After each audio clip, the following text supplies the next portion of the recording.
Hello friends, नमस्ते सबको। आज इस वीडियो में हम लोग देखने वाले हैं टेक्निकल एसईओ का एक पार्ट है रिडायरेक्शन 301 और 302 रिडायरेक्शन।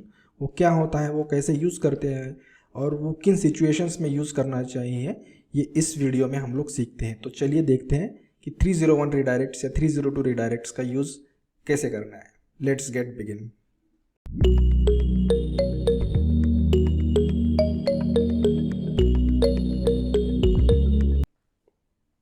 तो सबसे पहले देखते हैं कि 301 या 302 रिडायरेक्ट क्या है, और सबसे पहले रिडायरेक्शन क्या होता है वो देख लेते हैं। What is a redirect? Redirection is a process of forwarding one URL to a different URL. ये एक जो है यूआरएल को फॉरवर्ड करना हो गया एक यूआरएल से दूसरी यूआरएल। अब redirect is a way to send both users and search engines to a different URL from the one they originally requested. अब एक मैं एग्जांपल देके आपको समझाता हूँ। जैसे ये मेरा एक डोमेन है और ये मेरा एक पुराना डोमेन है, ठीक है। ये द डिजिटल मंकी .in है, ये डिजिटल मंकी अकेडमी .com है। तो मुझे इस यूआरएल को जब भी सर्च हो रहे हैं ऑनलाइन कहीं पर भी, या मैं कहीं पर भी शेयर कर रहा हूँ ये domain the digital monkey .in, मुझे चाहिए कि ये जो भी ट्रैफिक यहाँ से जनरेट हो रही है वो यहाँ पर आए। मतलब लोग अगर इसको सर्च भी कर रहे हैं, इसको क्लिक भी कर रहे हैं, तो वो यहाँ पर आए, क्योंकि मैं अपनी पूरी जो वेबसाइट है इस डोमेन के ऊपर फॉरवर्ड कर दी है। और ये रैंकिंग के हिसाब से, अगर मान लीजिए कि आपका इसका एसईओ बहुत ही परफेक्ट हो चुका है, ये रैंक भी हो रही है, तो without losing its authority Google क्या करेगा या सर्च इंजन क्या करेंगे, इसको ये लिंक अथॉरिटी पास करेंगे। मतलब कि अगर 301 रिडायरेक्ट हम लोग यूज़ कर रहे हैं तो इसको हम लोग परमानेंटली अपने यूजर्स को यहाँ पे शिफ्ट कर रहे हैं। मतलब यहाँ पे सर्च इंजन को भी बता रहे हैं और ह्यूमन विजिटर्स को भी बता रहे हैं कि ये जो यूआरएल है हमने वो परमानेंटली शिफ्ट कर दिया है। तो बेसिकली वही मीनिंग होता है, a process of forwarding one URL to a different URL. ठीक है, तो हम लोग यूजर्स को भी सेंड कर रहे हैं और सर्च इंजन को भी सेंड कर रहे हैं कि हमने जो ओरिजिनल हमारा जो डोमेन था या यूआरएल था उसको हमने परमानेंटली शिफ्ट कर दिया, टेम्पररीली शिफ्ट कर दिया। वो दो केस स्टडीज होते हैं उसमें, और मतलब दो टाइप्स होते हैं रिडायरेक्शंस के, 301 और 302 एसीओ के पॉइंट ऑफ व्यू से अगर हम लोग बोलते हैं तो। ठीक है, अब 301 रिडायरेक्शन क्या होता है कि मूव्ड परमानेंटली। बेसिकली अगर हमने कोई यूआरएल है हमारी वेबसाइट में, या हमारी जो कंप्लीट वेबसाइट भी हो सकती है या कोई यूआरएल भी हो सकता है, हमने कंप्लीटली मूव कर लिया है और हमारा कोई इंटेंशन नहीं है उसको उसमें वापस आने का, तो हम लोग जब ऐसी सिचुएशन में होते हैं तो हमें 301 रिडायरेक्शन का यूज़ करना चाहिए, ताकि गूगल सर्च इंजन को भी पता चले और हमारा एसईओ जो हो चुका है प्रीवियसली, जो भी वेबसाइट या लिंक के ऊपर हमने किया था, उसका कुछ भी नुकसान ना हो हमारे एसईओ के परस्पेक्टिव से। तो इस वजह से हम लोग क्या करते हैं, 301 का रिडायरेक्शन यूज़ करते हैं, ताकि सर्च इंजन को पता चले कि हमने परमानेंटली वो यूआरएल शिफ्ट कर दिया, और गूगल भी नहीं उसकी रैंकिंग डाउन करता या कुछ भी उसमें जो है जो फॉल्ट है वो नहीं आएगा या उसमें नुकसान कुछ नहीं होगा। और 302 रिडायरेक्शन ये होता है कि हमने वो जो यूआरएल है टेम्पररीली मूव किया है, मतलब हमने कुछ समय के लिए उसको मूव किया है और हम लोग वापस आएंगे वही प्रीवियस यूआरएल में। अब गूगल सर्च इंजन क्या करेगा या कोई भी सर्च इंजन क्या करेगा कि उसकी जो link authority as it is वहाँ पे रहेगी और कुछ भी उस नुकसान नहीं होगा, क्योंकि गूगल को हमने बताया है कि हम लोग जो है उसको उस यूआरएल को टेम्पररीली वहाँ पे मूव किया है, ना कि परमानेंटली। तो उसका जो लिंक अथॉरिटी है नई यूआरएल को पास नहीं होता है। ठीक है, तो यहाँ पे हम लोग देखते हैं कि 301 जो है परमानेंटली मूव हो चुका है। जैसे मैंने अभी बताया, 301 redirect indicates the permanent moving of a web page from one location to another location. जैसे यहाँ पे देखिए blog.example.com, ये हमारे प्रीवियस वेबसाइट है, उसको हमने रिडायरेक्ट किया है example.com/blog। अब आपको समझ में आ गया होगा, ये सब डोमेन था जिसपे ऊपर हमारा ब्लॉग था, बट हमने अपनी ही वेबसाइट में एक ब्लॉग नाम का सेक्शन किया है और उसमें हमने सारे के सारे जो हमने ब्लॉग्स हैं वहाँ पे शिफ्ट किए हैं। और यहाँ पे इस केस में क्या हो रहा है कि ये जो भी लोग सर्च कर रहे हैं या यहाँ पे जो भी एसईओ हुआ है, या ये अगर हमें सर्च इंजन में, सर्च इंजन रिजल्ट पेज में ये जो यूआरएल है रैंक हो रहा है, तो इसका जो पूरा शिफ्टिंग है इस यूआरएल के ऊपर हो जाएगा। जैसे यहाँ पे मैंने लिखा है, in simple terms a 301 redirect tells the browser this page has moved permanently, this is the new location and we don't intend on moving it back.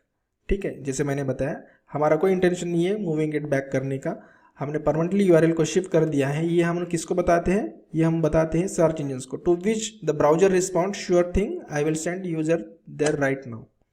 ठीक है, that's why if you try to visit blog.example.com it won't happen, you will end up at example.com/blog instead. ठीक है, तो इसको हम लोग practically मैं आपको करके बताऊंगा ये सब चीज़ों को। देन होता है 301 जो रिडायरेक्शन है, इसके लिए हमने जो है एक प्लगइन का यूज़ करते हैं। ठीक है, और 302 भी हम लोग इसको भी यूज़ करने के लिए एक प्लगइन का यूज़ करते हैं। जैसे आपको यहाँ पे आना पड़ेगा, आपकी अगर वर्डप्रेस वेबसाइट है तो आपको यहाँ पे ऐड न्यू प्लगइन सेक्शन में आना पड़ेगा और यहाँ पे आपको सिंपली टाइप करने पड़ेगा रीडायरेक्ट। ठीक है, रीडायरेक्ट अगर आप यूज़ करते टाइप करते हैं तो आपको यहाँ पर एक प्लगइन्स मिलेंगी, जैसे ये है और ये भी है। मैंने जो है ये वाली प्लगइन्स जो मुझे काफ़ी अच्छी लगी है, इसके रेटिंग्स भी अच्छे, इसके भी रेटिंग्स अच्छे हैं, बट मुझे ये काफ़ी यूज़र फ्रेंडली लगी है, तो मैंने इसको एक्टिव कर लिया है अपने वेबसाइट पे। इसको भी आप इंस्टॉल ना करके एक्टिवेट कर सकते हो। जैसे देखिए यहाँ पे ये आपको मिलेगा सेटिंग्स में, सेटिंग्स में आप जाएंगे 301 रिडायरेक्ट्स में, आप यहाँ पे आएंगे और यहाँ पे आपको उसकी सेटिंग्स मिलेगी। जैसे कि मैं आपको बता देता हूँ, जैसे आपको यहाँ पे, जैसे मैंने देखिए यहाँ पे बहुत सारी यूआरएल्स को मैंने रिडायरेक्ट करके रखा है मेरी नई वेबसाइट पे। अब देखिए आपको यहाँ पे न्यू यूआरएल्स के ऊपर आना है। जैसे देखिए यहाँ पे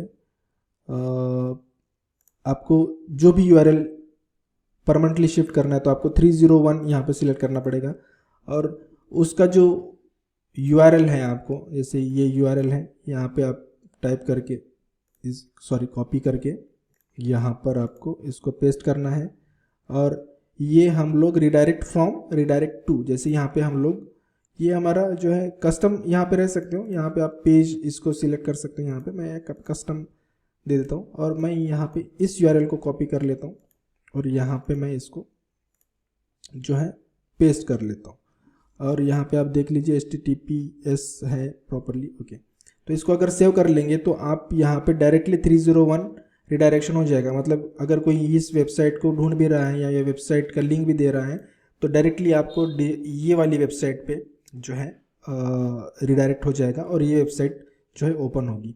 ओके, और उसी तरीके से आपको अगर टेम्पररीली मूव करना है तो 301 को आप यूज़ कर सकते हो और जो भी यूआरएल आपको डालना है और दूसरा नया जो यूआरएल है जिसको आप टेम्पररीली मूव करना चाहते हो जिसके ऊपर, तो आपको यहाँ पे सेव करना पड़ेगा। तो ये क्या हो रहा है, लेकिन आपको फिर से आना पड़ेगा यहाँ पे, क्योंकि आप गूगल को सर्च इंजन को कह रहे हैं कि आप परमानेंटली मूव नहीं करें, टेम्पररीली मूव करें 302 रिडायरेक्शन का यूज़ करके और आप वापस आएंगे। तो इसको आपको जब भी आप 1 महीना या 15 दिन 10 दिन जो भी आप ड्यूरेशन ले रहे हो उसका जो है आपको यहाँ पे चेंज करना पड़ेगा सेटिंग, क्योंकि यहाँ पे आपका टेम्पररीली मूव हुआ है 302 रिडायरेक्शन यूज़ करके। लेकिन जो भी ट्रैफिक आएगा इस पेज के ऊपर वो इसको पास होगा 302 रिडायरेक्ट्स में, क्योंकि आपने परमानेंटली मूव नहीं किया है। ठीक है, तो परमानेंटली मूव करना और टेम्पररीली मूव करना, ये सारी चीज़ें जो है आपको समझ में आई होगी शायद, मैं ऐसा कंसिडर कर सकता हूँ। तो किन कंडीशंस में ये यूज़ करना चाहिए, when to use 301 redirects, here are few common use cases. जैसे कब यूज़ करना है, फर्स्ट केस है you permanently change the URL of a web page. अगर आपने परमानेंटली चेंज कर दिया है यूआरएल को, you permanently migrate to a new domain, जैसे मैंने अभी बताया। जैसे आप अगर कोई नया पुराना डोमेन है जिसको आप नए डोमेन पे शिफ्ट करना चाहते हो, उस केस में HTTP से HTTPS अगर आपको करना है तब भी आपको यही यूज़ करना है, क्योंकि गूगल को नहीं पता HTTP और HTTPS दोनों जो एक ही अगर डोमेन होगा फिर भी वो अलग तरीके से समझता है, दोनों साइट को डिफरेंट समझता है, वो दोनों साइट अलग अलग है। You want to fix on non www to www duplicate content issues, you permanently merge 2 or more pages or websites। ठीक है, you permanently change the URL structure of a website। इन सारी केसेस में आप जो है 301 रिडायरेक्शंस यूज़ कर सकते हो। देन 302 रिडायरेक्शंस का भी यूज़ करना है, उसके यूज केसेस देख लेते हैं। It is far 302 redirects are few and far between. you want to redirect users to right version of the site for them based on location and language। ठीक है, आपको चाहिए कि आपके जो यूज़र्स है right version of the site, जैसे मान लीजिए कि लैंग्वेज हो या लोकेशन के हिसाब से अगर आपने पेजेस आपने बनाए हैं उस केस स्टडीज में you want to A B test, ठीक है, ए बी टेस्टिंग जैसे लैंडिंग पेजेस का हो गया, ये सारी चीज़ें होती हैं इन केस स्टडीज़ में। और डिज़ाइन जो है अलग अलग हम लोग बनाते हैं, एक ही पेज का अगर दो डिफरेंट पेजेस बनाए थे तो you want to get feedback about a new page without affecting rankings for old one. अगर आपको किसी से फीडबैक लेना है, अपने सुपीरियर सीनियर्स जो भी है आपने अगर बनाया है उसका जो नया पेज आपने बनाया है उसका फीडबैक लेना है, तो इस केसेस में आपको जो है वो यूज़ कर सकते हो। You are running a promotion and want to temporary redirect your visitors to a sales page, ठीक है। अगर आपने लैंडिंग पेज बनाया जैसे मैंने बताया और उसको आपको नए जो है सेल्स पेज को आपको, जैसे you are running a promotion, आप प्रमोशंस यूज़ कर रहे जो है एडवर्टीजमेंट या मार्केटिंग कर रहे हैं उसकी, तो आपको टेम्पररीली रिडायरेक्ट करना होगा उस पेज को और विजिटर्स जो है आपके जो नए सेल्स पेज के ऊपर आएंगे, लेकिन आपको फिर भी रिटर्न आना पड़ेगा उसी पुराने पेज पे। तो इन केसेस में जो है इन केस स्टडीज़ में आप इन के सिनारियोज़ में आपको 302 का रिडायरेक्शन यूज़ करना चाहिए। तो आई होप कि आपको जो है 301 और 302 रिडायरेक्शंस का जो है मीनिंग समझ में आ गया होगा। और अगर आपको कुछ भी सवाल हो इस वीडियो के बारे में आप मुझे पूछ सकते हो। मेरी जो प्रीवियस लिस्ट थी पार्ट 1 की टेक्निकल एसईओ के बारे में, आप उसको देख सकते हो। उसमें मैंने बहुत सारी चीज़ों के बारे में जो है फैक्टर्स के बारे में डिस्कस किया है। अगर आपको मेरे वीडियोस पसंद आ रहे हैं तो I would like to request you कि आप मेरे चैनल को सब्सक्राइब करें, वीडियो को लाइक करें, शेयर करें, मोटिवेशन मिलती है। और थैंक्स फॉर वॉचिंग।